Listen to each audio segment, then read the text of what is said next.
And let's not keep them waiting.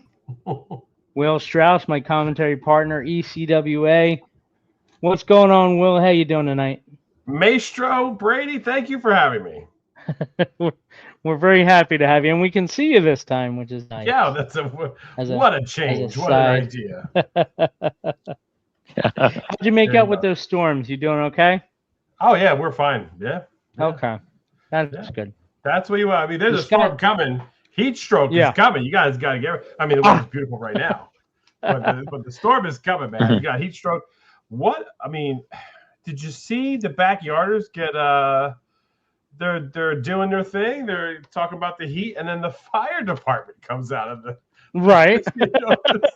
It's We had crazy. the backyarders on here last week, and they were causing a lot of heat. So, I'm sure they were. uh, I'm sure they were. It's just craziness. That's on the 28th at Jackson, New Jersey, at the Fire Hall. I mean, what a venue! I remember one of my first independent wrestling shows. I went to see. Funny enough, the Well Hung Warriors at the time, okay, which but they were at a fire hall, so it's crazy. You know what I mean? sure. But yeah, that's the chick magnets. They ECWA would not have them in there as that other gimmick. So but yeah, it's fire halls are a great place, and I can't wait for Heatstroke. I'm my directions. I'm waiting for Reggie to send me the directions of this place. So it should be interesting if the route he sends me, given he put Greg Spitz in Ohio or wherever it was, Right. Cleveland or whatever, like wherever he was. Well, I would think. I mean, King Reginald, he's never let me down, so I'd imagine that you'll get there Yeah, safe and we'll see. sound. Yeah, we'll see. We'll see what happens. King So Reginald, by the way, challenging LA Vin for the heavyweight title on that night or on that got a afternoon, I big night, should a say. boot camp match, right? Like it's Yeah, boot camp match. What do you think because about that? he was saying he's trying to have Mozart and Ooh La La bring him the title. That's what he said. I don't know. It's a big night. I mean, we got Joey Ace and Clutch Rockwell also on the card. I mean, that's going to be a huge one. I mean, I know Joey's really trying to, you know, it seems like he has to kind of. He got the fourth championship in the Iron Hmm. Man match against the Backyarders. Took out Travis Lee for his fourth championship, and then that same night, not even 10 minutes later, here comes Darius Carter, and I think Joey Ace hasn't gotten to that level that of competition back at ECWA since that moment. And when we talk about rematches, because he went and discussed how he didn't get that rematch, and for the tag team titles with him and Cheyenne, I know how you feel about those them as a tag team and Cheyenne as a whole. But we're sitting here, and I think that's the rematch that not only I, but like ECWA as a whole, the fans and what have really been waiting for is the Joey Ace Darius Carter, if that could happen. But Joey Ace is trying to get back to that point, and Clutch Rockwell finds himself in the crosshairs here. I know Clutch Sure. Rockwell doing his thing, and he has a lot of he's a little bit of a winning streak, if you will, a little bravado and whatnot. But I think Rockwell's got to find it too. So these two, I'm hoping iron sharpens iron here, and you get the best. That's my pick for match of the night, honestly. I mean, yeah, I mean, you've got two guys that they take a lot of pride in being like the best batch on the show, and I can't remember them crossing paths a whole lot of times, so it'll be interesting for sure. You mentioned Joey Ace and like his history. I'm pretty sure Cheyenne Ortiz has shot Joey in the foot at least once or twice along the way. Well, the So, whole loser leaves town match that they had, right. and that was tragic. You want to talk about you know Joey Ace having to come back, but then he's got the title and he comes back as a favor. It's like the whole thing, and then all the hoops they had to go through to get him back there, and complicated history between Cheyenne and Joey Ace. But I think this is going to be the defining moment, on the 28th when we have Joey Ace, Clutch Rockwell, and Joey Ace. He's my pick to win, and I think, Really?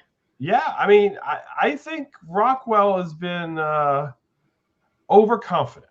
he's got the pedigree and he's in shape. He's in tremendous shape, but I think he's overconfident. I think Joey Ace has a lot to prove here, and I think Rockwell is a lot of talk right now. I don't see it. Wow. I don't Okay. see. I All don't. right. You know, like I can't see the end point where he gets to a victory here. I mean, Joey Ace hasn't been talking that much, but we know when it's go time, you know, he is one of the biggest dogs in the fight, and he's got a lot of fight in him. And it's just, I think it's going to come down to who wants it more. And I think Joey Ace has a lot more to prove. And let's face it, one of them's got to win because they haven't had the best couple years between them. So it'll be interesting. It'll be interesting. Rockwell finally got off that losing streak after getting out of the backyard. So, yeah. And speaking of the backyard, right, you got a rematch with, you know, the unlikely duo of Disco Dan and Sean Royal. So that's an interesting combination. Sean Royal, heavyweight, taking Disco Dan under his wing. Sure, they're challenging Ooh La La and Mozart Fontaine for the. That's right. I had the Legends Tag Team Championship. The Legends Tag Team. That's right. Yeah. Well, what was the official tag team championship? Yes, but now that the Backyarders have it back, I mean, all good. Yeah. We have 2 tag team champions. I'm gonna get fined again. It's Disco Dave. I'm gonna get fined again. I know. Cheyenne's got it out for me with this Disco Dan thing. It's I don't even know what that's all about. I don't know. He shouldn't even have a name. He's just like, he comes out in butterfly wings, Maestro. He flaps and he flutters and he flitters and it's everything you would expect. Well, we got JD Luscious and Shay Morgan versus the Backyard. So thanks for your scroll on the bottom. That's where I got mixed up at. So that's on me. I do owe Cheyenne 1,000 more squats because of that error there. So that's the fine. So I'll better you than me. I'll have to. I got to video it now because that's the deal. If I get that name wrong, I got to video the 1,000 squats. So, what do you think, Brady? Who do you think? You think Backyard is gonna take that match? I do. Yeah. No. I mean, they're a true tag team. First of all, I don't even see why Jay DeLucious gets another tag team title shot. First of all, what has he done to earn it? Second of all, last time he was in one, he left the match, and he had to be replaced by Clutch Rockwell just midway through. He just got up and left. That's true. Yeah, and it's interesting because he's a Hall of Famer. So I don't know. I mean, Cheyenne's got President Cheyenne Ortiz, a lot of questions to answer about the title picture, who gets in when and whatnot. But I'll tell you what, if you're looking for a match where anything can happen, just look at that. Just look at the video they put together for the Backyard. And, they're sitting there talking about how hot it is. And all of a sudden in front of the firehouse where it's going to happen. And then the fire alarm goes off and the firefighters got to get in there and get out to the thing. It's a whole debacle. I mean, you want to talk about you don't know what to expect. That's a match where chaos is going to reign supreme. And, speaking of not knowing what to expect, how about Kuza and Hot Stuff Jalapeno? Hot Stuff Jalapeno is awesome. But what is my gonna God, happen there? Like I don't even know. Okay, so we're all in agreement. The hottest part of a jalapeno is the little seeds inside, right? Agreed. Yep. That won't. The one thing we can agree on, Brady, is that's okay. Right. Well, I'm glad we found some common ground here. Yes. So, he's not going to have those seeds because he's going to get squeezed to death. Oh boy. Yeah. I mean, it isn't even going to be close. So you're thinking this guy, total just a Kuza's blowout on a mission. Yeah. Look at his. Okay, so the last 3 shows, right? Or maybe 2. I guess it's 2 shows. The last 2 shows, he takes Jay DeLucious out. Yeah, with the mist. The mist. Yes. And then he squashes some guy that we don't even remember. That's a fair point. That's a fair point. At least Disco Dave, we know his name. So but yeah, I mean, speak for yourself. Kuza is really an interesting force because we haven't had anyone like that in ECWA especially during my time there, especially. I mean, the closest thing that we came to was a tag team tournament, with some of those tag teams that were so dominant, but then they didn't win, This guy, we haven't seen anyone this powerful and just decimating his opponent. I mean, taking out Jay Deluscious with the Mist was like, his arrival was shocking, you know. And you know, maybe J.D. Luscious has something to prove as well, you know, and that's why he's joining up. I don't know. Maybe. I mean, okay, so I look at Kuza, and like, granted, he doesn't have this like massive body of work, but when he gets in there, the power, you're gonna say I'm crazy. To me, he's a parallel to L.A. Vin. He's everything that L.A. Vin would and could be if he were that little bit aggressive. He has that, like, he feels like he's 7 feet tall in there, and if you know, his moves are so powerful that, like, L.A. Vin's got the sheer muscle mass, right? Yeah.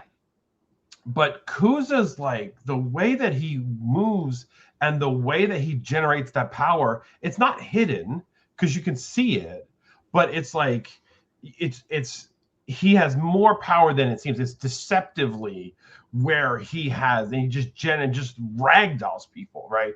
And it's a sight to see. And like, I feel like he doesn't even know how strong he is, right? And that's the most dangerous. It's like a big old bear, man. Right, like the most dangerous thought is like, he's figuring this out of like, what's my limitation?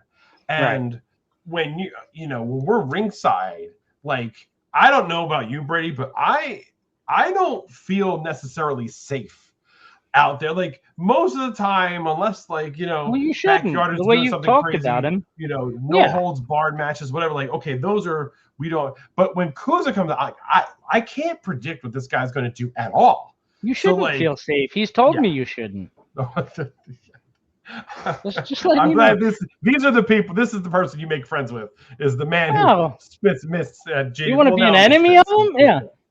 Maestro, have you ever had mist spit in your face? He's a madman. A few times. Yeah. You said twice. A few times. Is that what Maestro said? Yeah, a few times. Oh my goodness, that's okay. Well, that's Jay rough. Deluscious had it, and he's still complaining about it. So listen, I mean, what is that like, Maestro? Does it sting? Well, that was a timely drop out. It depends on the mist, and I mean, because I mean it just messes up your vision temporarily, right? Right. I think this is like a type of, like, there's some venom to it, because I mean, Jay Deluscious was like, he was not, that wasn't just a vision thing. Like, he was affected by it, right? Like, you could see there was, like, all kinds of liquids pouring out. Like, it was just, he wasn't right, so it was, hopefully it wasn't hot sauce. Well, so back to yeah. back Speaking to of hot sauce, hot stuff jalapeno in the. So you were saying about hot stuff jalapeno, about, like, so Kuza's just going to squeeze the life out of him, right? That's what. Oh my goodness, yeah, hell yeah. I mean, I heat stroke, right? So I mean, I saw what he did to Jay Deluscious, and Jay Deluscious couldn't eat, like, his evening, like, wings after the show. That's how bad a shape he was in. Yeah. Like, he just went home. Yeah. Yeah. It's the. Yeah, I mean, what match are you most excited about, Brady? Well, I mean, okay, so you already mentioned, Clutch versus Joey Ace, and obviously I feel like they're two headliners that could, like, really be like the main event in any promotion, both down on their lock, and I think it's going to be an amazing kind of contrast, but I feel like whoever comes out of that is truly going to be probably one of the budding main eventers for the coming year, I would think. The other match, and we didn't really talk about it very much, is the Legends Tag Team title. Yes. Let's and in particular, so that's Mr. Ooh La La and Mozart Fontaine, and they're going to be taking on Sean Royal and Disco Stu. Disco Dave. Oh, thank you. Okay. Yeah. Well, so it's interesting, right? So Mozart's attitude. Have you noticed, like, in a word I can describe Mozart's attitude is pure entitlement, right? Just even is everyday actions with this thing. Like, why do I have to compete for this? I've already beat these guys. I've beat this guy 300 times. You should just give me the title. They go and print their own titles, right? So they have their own titles, and then they're walking around as if they've earned it. These are legends who you would think would know the value of merit in ECWA of all places. So these counterfeit legends titles are walking around in, and so Sean Royal is like offended by these guys. Like, what are you guys doing? And then here comes Disco Dave, like, who just trying to make a name for himself. And, Sean Royal is out there like, well, got to do what I got to do. And let's train this guy up. Let's teach him the ways. And I don't understand the perspective of Mozart Fontaine at all. And then Ooh La La going underneath Reggie. I still don't understand what he's thinking either. Like, these two guys are just screaming entitlement, and they just want to be handed the titles to the point where they've walking around with counterfeit titles, Brady. I don't buy that. I think they feel disrespected. I can see their perspective. I mean, they haven't been able to get a fair tag team title match for themselves.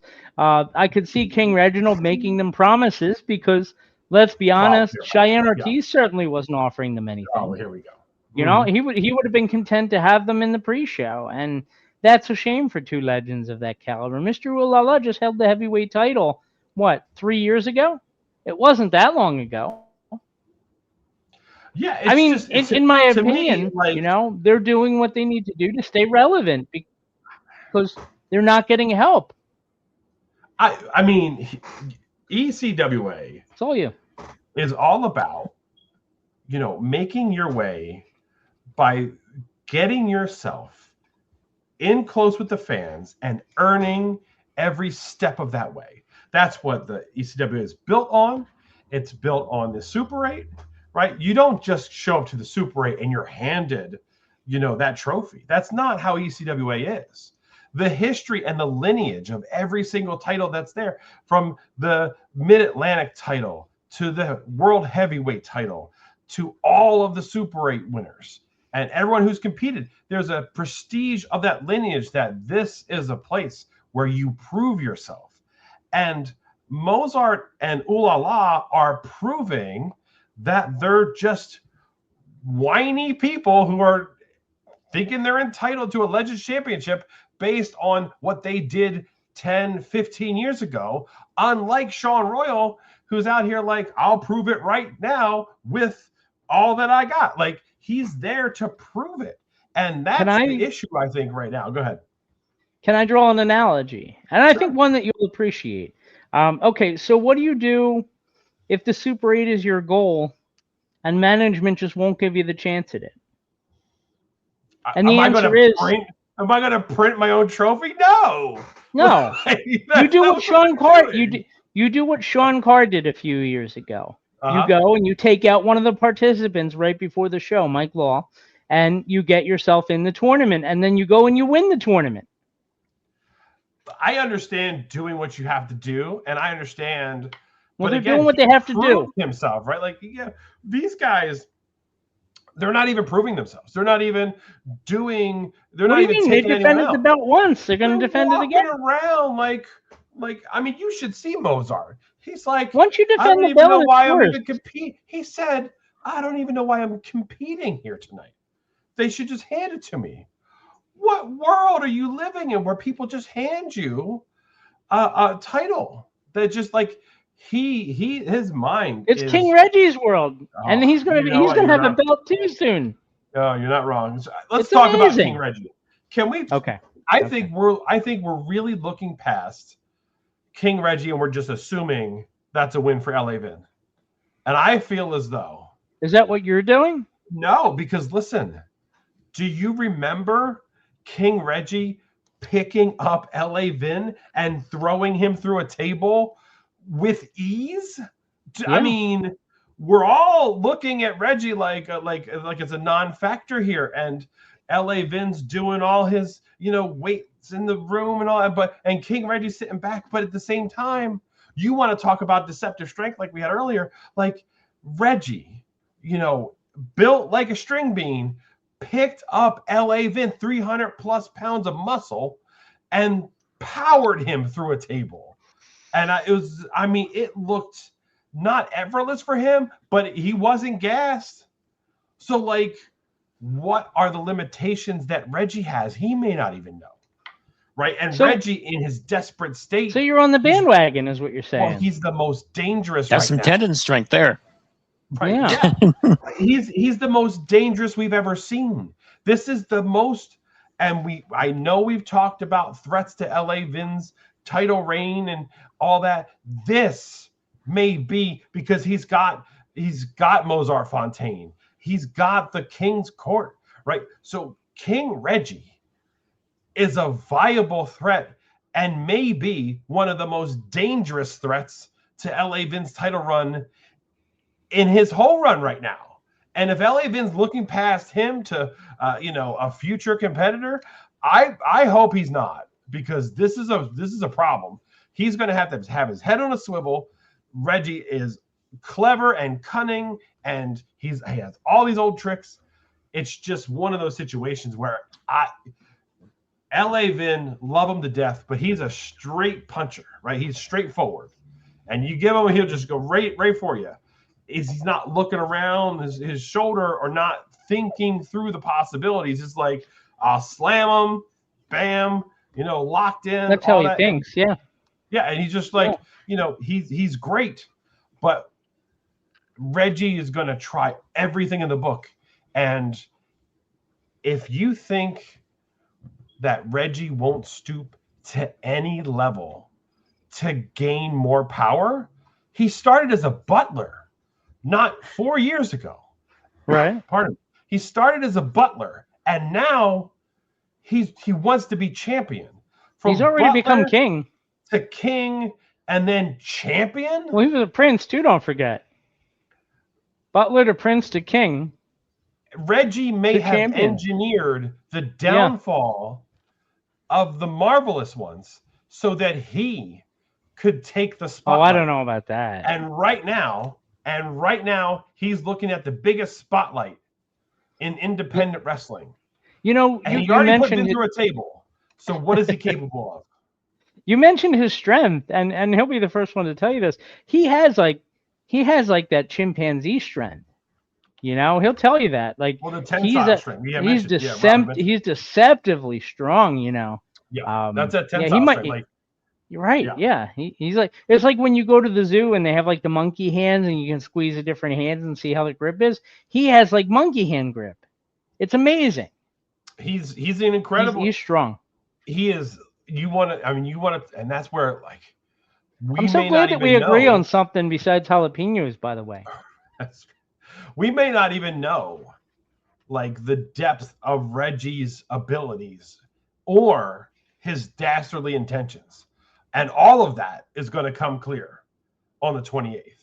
So you may write off that main event as like, oh, this is just going to be, like that you mentioned before, that 2-minute match that Kuza had for his power. And you're looking at it on paper like, oh, he's giving up, 150 to 180 pounds of muscle. And oh, this is just in the books. Like, you have no idea what Reggie's capable of. And I've underestimated Reggie this entire time.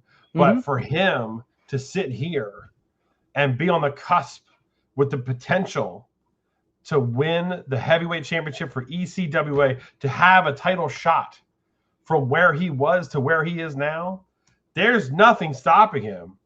And if we are under the reign of Reggie as champion, I mean, dark days ahead. But the only one that's stopping him is LA Vin. And it may not seem like a tall task for LA Vin on paper, but LA Vin, once again, fighting for the very heart and soul of ECWA. Well, it'll be an interesting day for sure. That's June 28th, this Sunday at the Jackson Fire Hall, Jackson, New Jersey. Tickets and information, ECWAWrestling.com. Commentator Will, any kind of final thoughts on? Well, we've got the TWA movie, the One and Done movie coming out. Joel Goodhart, 9 o'clock in the morning, Ambler Theater on July 12th. That is a Sunday. So Sunday morning, come on out, July 12th, the one and done. We're going to have the movie up there, and then also a Q&A at the end of that. And it'll be a great time. I'll be leading the Q&A, so if you have any questions, feel free to shoot me the questions ahead of time. But like, it's going to be a fun time, and we always have a good time with these movie premieres and documentaries. So that's Brady. Are you going to be there? I don't believe so, but I'll definitely. I'm very excited to check out the documentary. Yeah. Yeah, no, it should be amazing. Ryan Cavanaugh with what is it, Cavanaugh Productions or whatever, does such an amazing job with these. He really does. Like the ECWA one, I actually purchased it because it was just amazing. You know, it was just something that yeah. So you guys have to check that out if you can be there, and I believe it's free admission, isn't it? I believe so. Yeah. Yeah, it's a donation. If it's not, if you it's want to not make a my donation. fault. That's right. You know? No, it's an Ambler Theater. I have not been to, but I hear it's wonderful. So Ambler Theater, July 12th. That is at 9 a.m. So that is it's an early start, but I mean, what a way! If you're a fan of independent wrestling, if you've been to a TWA show, that ECW arena with TWA in there for the 2300 arena down in Philly, what a culmination of a lot of people's careers there on that night. So what an atmosphere, what a show, what a day. So just a lot of fun. We did a lot of the documentary interviews in that arena on that day. So and then the one and done show was great match from ECWA in that as well. So can't wait to check it out. And what a showing. That was, by the way, that was so apropos because you know, without TWA there wouldn't have been an ECW. You know, so many of the guys you know, it became the foundation of ECW. Yes. So I mean, it's going to be an amazing day, and we'll have to throw up a link as well for that in the show description so that people can get all the information they needed for that. But Will, thank you so much for the time here today, and I can't thank wait you for to having see me. you Really on Sunday. Yeah, it'll be a good time. Hopefully, I get the right directions from Reggie. So it's all Reggie's. The whole thing's in Reggie's hands. Whatever he tells you, you should do. I will do that. I will. Yeah. Because that's the instructions. Like, hey, Reggie's handling this, so don't use Waze. Use Reggie. Okay. He's actually going to have his own app. I don't know if you knew that. Yeah. Well, you can order hot dogs and pretzels on it, but you can also get directions to any wrestling. Maybe that's how he can pick up LA. The hot dog and pretzel is how he can get all that strength. I'm pretty sure that's how he's paying Mozart and Ooh La La. Oh, now I understand. Yeah. Yeah, got it. Hey, Thank you, gentlemen, thanks so much. I really appreciate it. All right. Take care, Thank brother. you. There you have it. Will Strouse from ECWA. He is my play-by-play commentary partner. Sorry, we're just playing with some of the settings. I've never had to do this with my left hand, so